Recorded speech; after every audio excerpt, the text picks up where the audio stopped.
हर चेहरा जिसके पास से हम गुजरते हैं वो अपने अंदर एक कहानी छुपाए होता है, संघर्ष की, उम्मीद की और इंसानियत की। ये कहानी है रामू की, एक भिखारी जिसे दुनिया ने अनदेखा कर दिया था, और एक छोटी सी बच्ची की जिसके एक छोटे से नेक काम ने सब कुछ बदल दिया।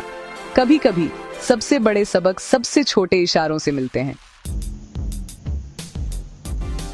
शहर की एक बिजी सड़क पर रामू हर रोज बैठा रहता था, जिस पर किसी की नजर नहीं पड़ती थी और जिसे कोई नोटिस नहीं करता था। लोग तेजी से गुजर जाते थे, कभी उसकी आंखों में आंखें नहीं डालते थे।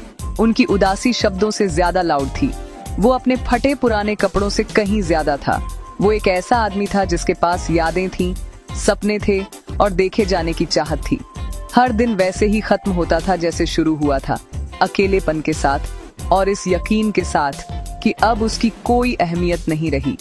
रामू की दुनिया एक कोने में सिमट गई थी। हर गुजरते अजनबी के साथ उसकी हिम्मत कम होती जा रही थी।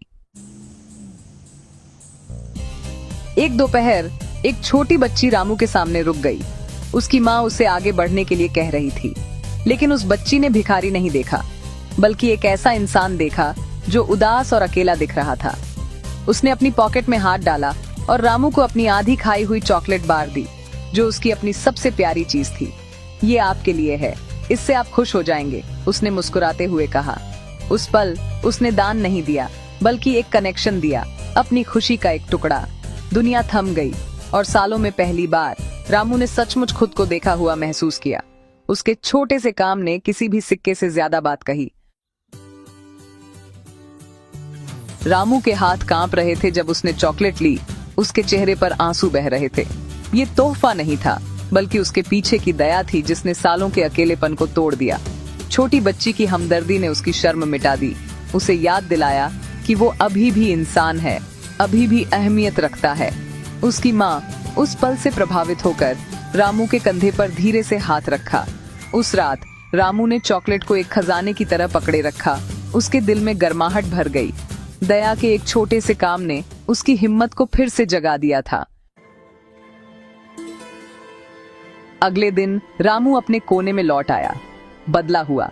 वो सीधा बैठा था, अपने आसपास जमा हुए गली के बच्चों के साथ कहानियां और ज्ञान शेयर कर रहा था। उसका कोना सीखने, हंसी और उम्मीद की जगह बन गया। लोग सुनने के लिए रुकते थे, दया दिखाने के बजाय सम्मान और आभार व्यक्त करते थे। रामू अब अदृश्य नहीं था, वो रामू काका था, एक प्यारा कहानीकार।